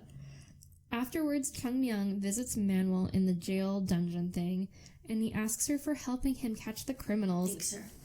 Oh, did I say thanks? He said he asks her. Oh, sorry. I don't even know what I'm saying. Okay. Afterwards, Chung Myung visits Manuel in the jail dungeon thing, and he thanks her for helping him catch the criminals and accomplishing something big. I know. I'm like, salt in the wound. Like, you didn't have to do that. You didn't have to come and see her. Yeah. Try to talk to her, like... And you be like, did what you did. And be like smug. Yeah. It would be one thing if he was like, I'm sorry it went down this way. I had to do this. But he was like, hey, thanks. Total villain. Total 180. Yeah. Or, and we can talk about this later, but was he always like this? You think so? I think so. Okay, well, we'll talk about it in a second. Okay. After we get the whole story. Or what we think is the whole story. All right. So, he thanks her for helping him and catch the criminals and accomplishing something big. He tells her he'll spare her life for her help. She replies that she will definitely kill him, and he tells her that she needs to stay alive if she wants to kill him. Later on, Yeonwoo and members of her clan are to be hanged. Manuel and Yeonwoo look at each other, and he smiles, and Manuel starts to cry. Then the guards kick the stool out from under them, and Manuel tries to reach the platform and screams, but ultimately watches him die, and the guards hold her back.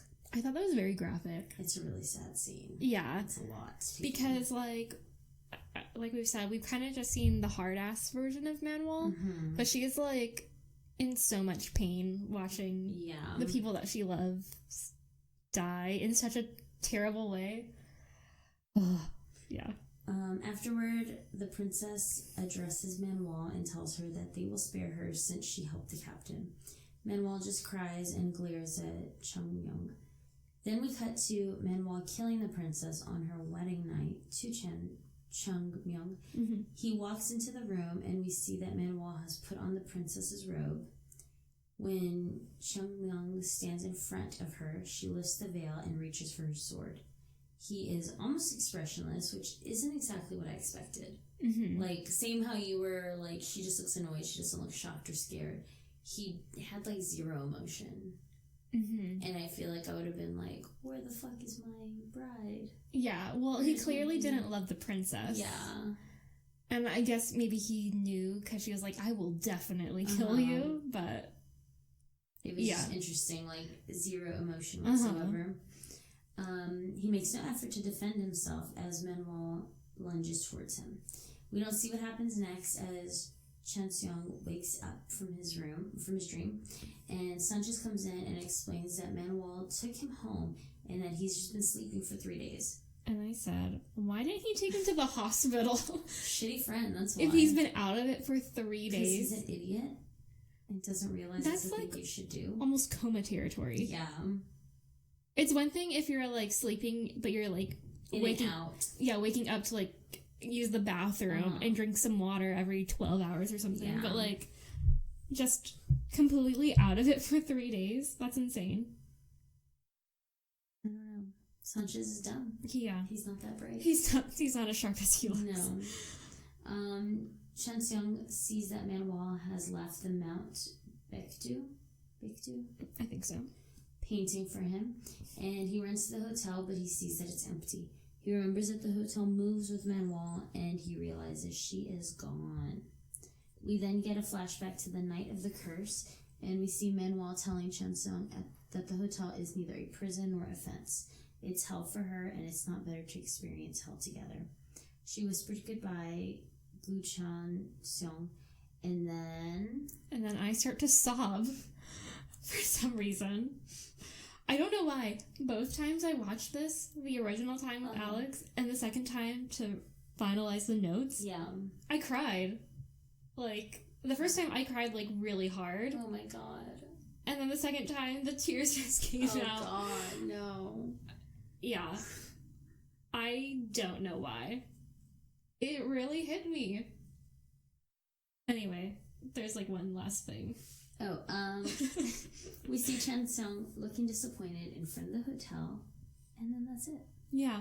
So, I'm trying to think about why I took that so hard. And I think it's because I always get really upset when both parties are still sad. Mm-hmm. It's like nothing was resolved. Yeah, nothing was resolved, and just everyone's sad. And, like, clearly Manuel cares about him. Clearly, Chan Song cares about her. Clearly, Manuel has gone through a lot of shit. Mm-hmm. I think it was just compounded, like, me being really sad for Manuel and Yeonwoo and, like, feeling betrayed by Chung Myung. And then, on top of it, realizing that, like, Chan Song still wants to see Manuel even after that dream. Yeah. And, like, is desperate to see her, that he, like, runs to the hotel with his hair on his forehead. We've never seen hair on forehead Chan Song before. And then it's just empty, and he looks so, like, devastated. Mm-hmm. So I just started crying. Twice. And it was really weird because the first time, I kind of started crying, and then Alex looked at me, and he does a thing where when I'm starting to cry, he just, like, smiles, and then I cry more. And I just could not stop. It was so weird. I took it really hard, guys.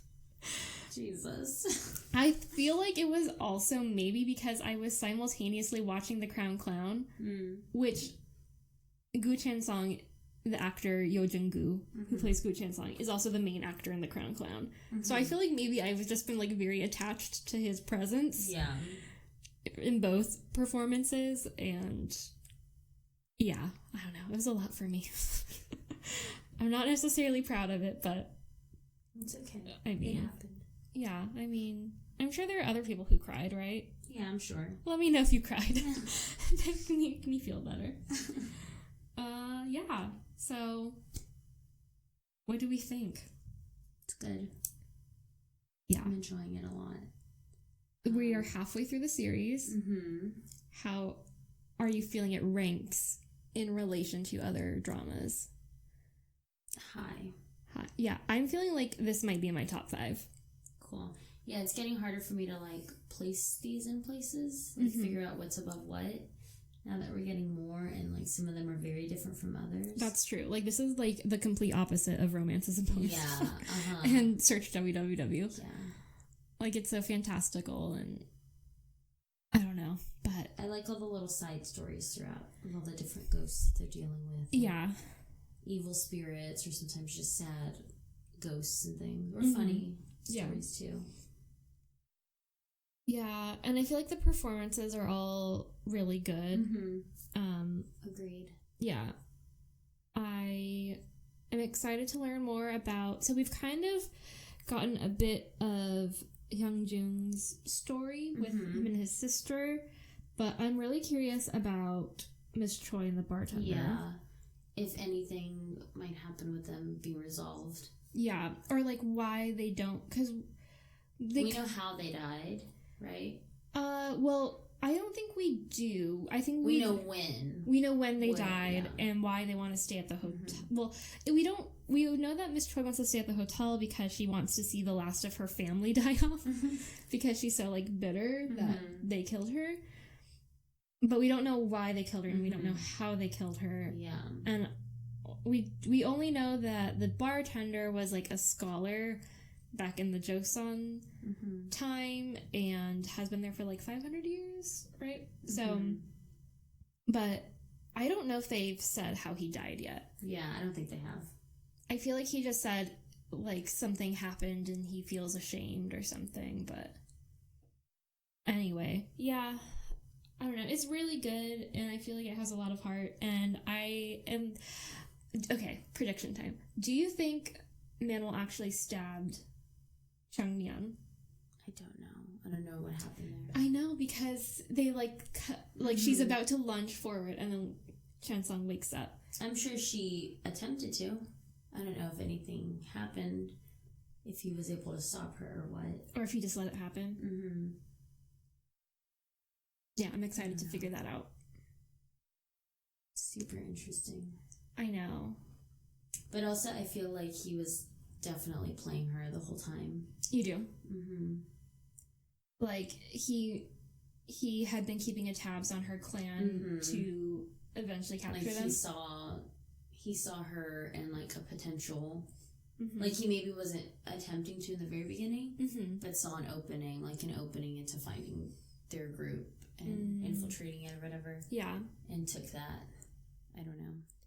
Yeah. And maybe, like, in some parts, he started to like her. And, like hanging out with her, but ultimately he chose, like, his people and his position and everything over. Yeah, I can kind of see that. Like, it's not like he was, like, an evil mastermind, but it's not like he did a complete 180 after she told him, like, they couldn't be together. Yeah.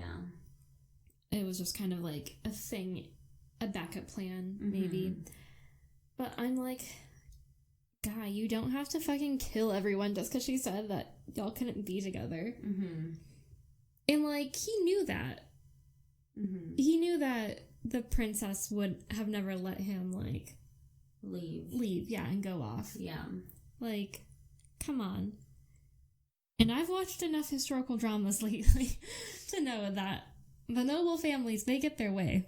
So they would have found him, and I don't know. I'm really curious to see what happens next, because I think we're clearly seeing that maybe the, like, box of stuff that we originally thought was, like, a coffin or whatever was maybe filled with, like, the spirits of her clan. And she feels responsible for having them killed. She's taking them with her. Yeah. So I'm curious to see how she gets from where she is now in, like, the princess's chambers or whatever to the tree. I want that stuff filled in. And at least, like, it makes sense now why she hates Mira so much. Yeah. And why she was willing to kill her, like, when it first showed her, like, about to slit her throat, or when she did do it, and you're like, why though? Like, what's the reason? Yeah, like, it can't just be because she's jealous. Yeah. Didn't seem right. I know. And it's, like, so rough. Like, having to see, like, one, I guess, to have her, like, feel responsible because of her feelings towards Chung Myung, and, like, I'm also wondering if, like, the princess kind of knew about their relationship, maybe. I'm sure she did. And, like, was just even that much more vengeful about it. Like, it wasn't just him, it was... Yeah. The princess was involved, too, because she, like, personally went up to Manuel and was like, you just got everybody killed. So there must be some extra level. Guys, so good. I just need to keep watching. I think we'll figure out the majority of their story in the next 2. Yeah, because it'll be episodes 9 and 10. Mm-hmm. Usually things are pretty much resolved by, like, 12 and 13. Mm-hmm. That way, like, 15 and 16 just kind of wrap it up. Yeah. But, yeah. I don't know. Let us know what your predictions are. Tweet us. All right. Anything else? I don't think so.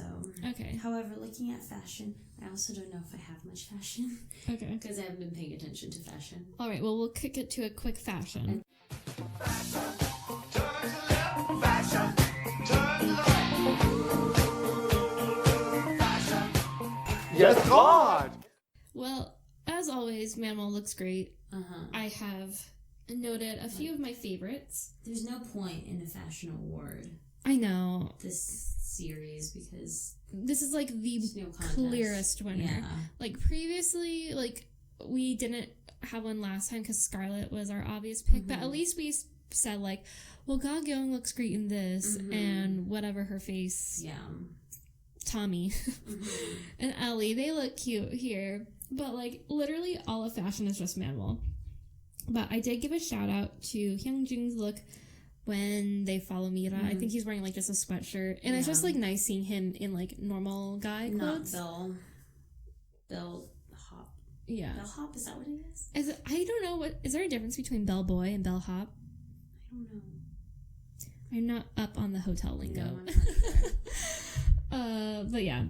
So I also love Manuel's hat while she's interrogating the CEO. She looks great with shorter hair too.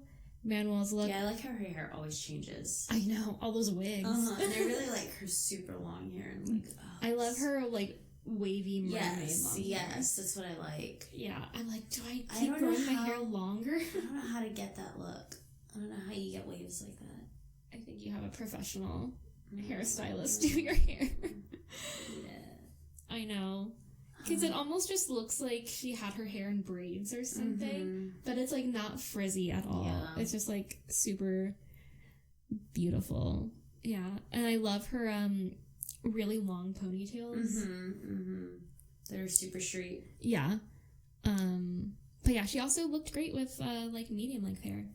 So she's a queen who can rock a lot of looks. I picture her being like fucking Sabrina in front of the mirror and just like, pew, pew. I'm gonna have this. I'm gonna have this here today. Yeah. Because her looks are just always so magical and pretty and amazing. Yeah. And her hair is always changing and her nails are always changing and it's just like...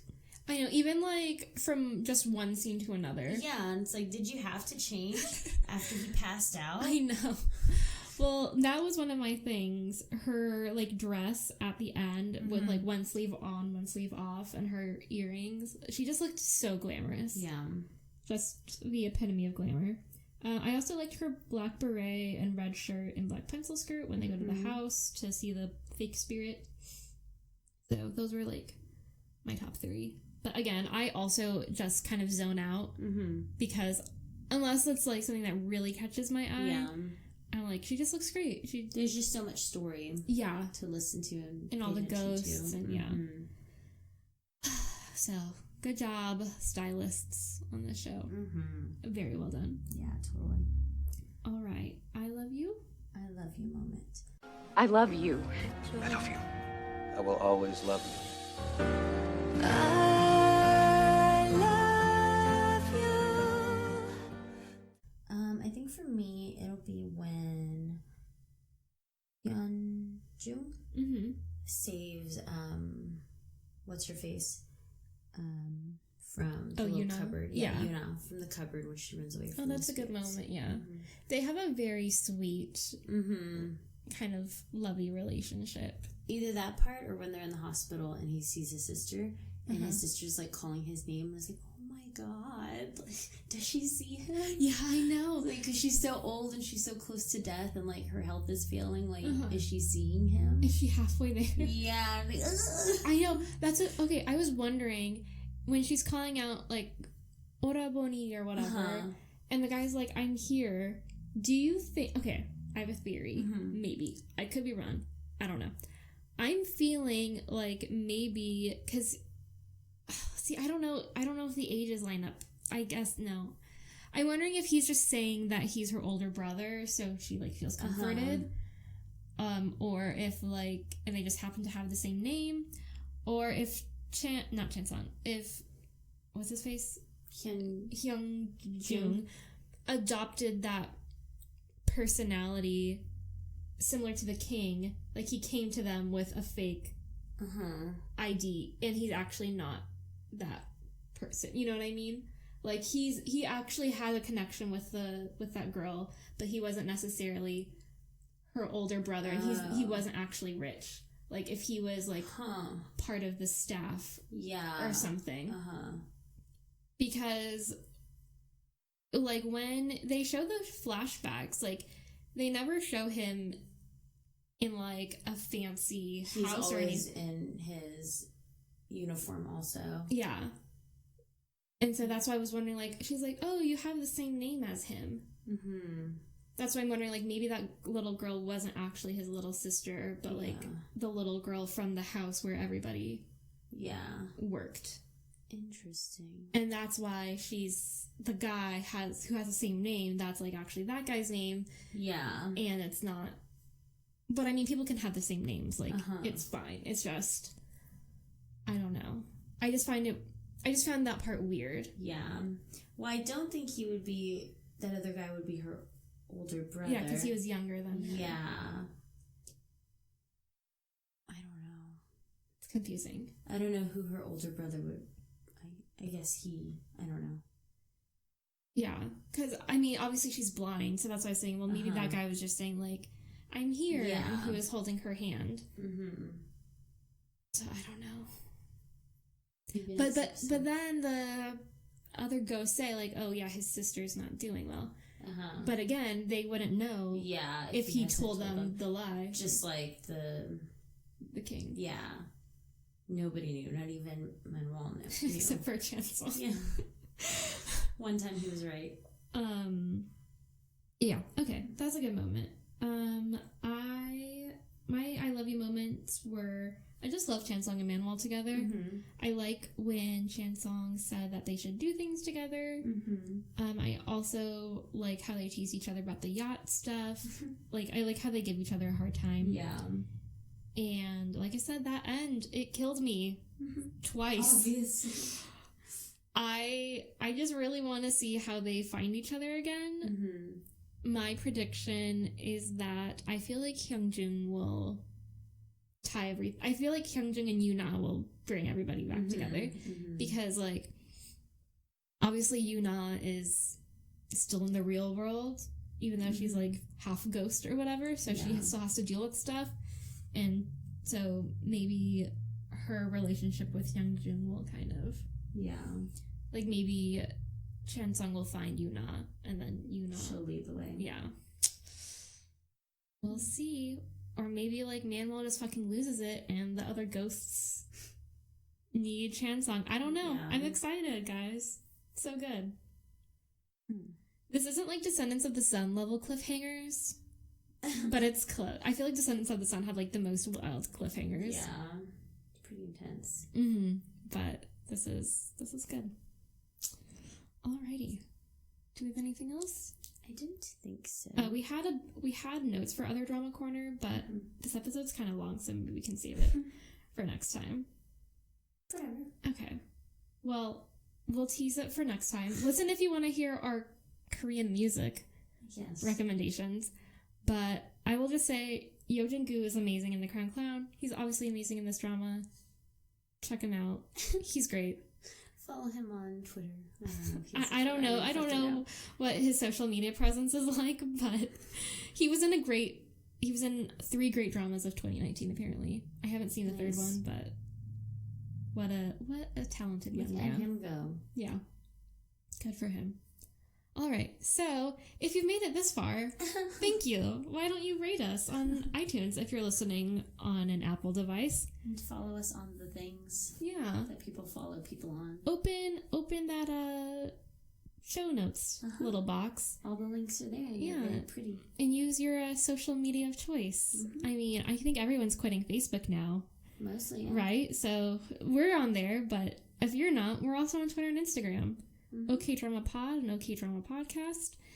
I tweet about Yojingu and BTS and EXO and Hotel de Luna and any other drama that catches my eye. It's true. Yeah. And you can email us too. Any questions or thoughts or predictions or corrections. Corrections. If we're pronouncing stuff wrong, yeah, let us know. I'm learning Korean, but I'm not perfect. I'm still a student, and I'm not learning Korean.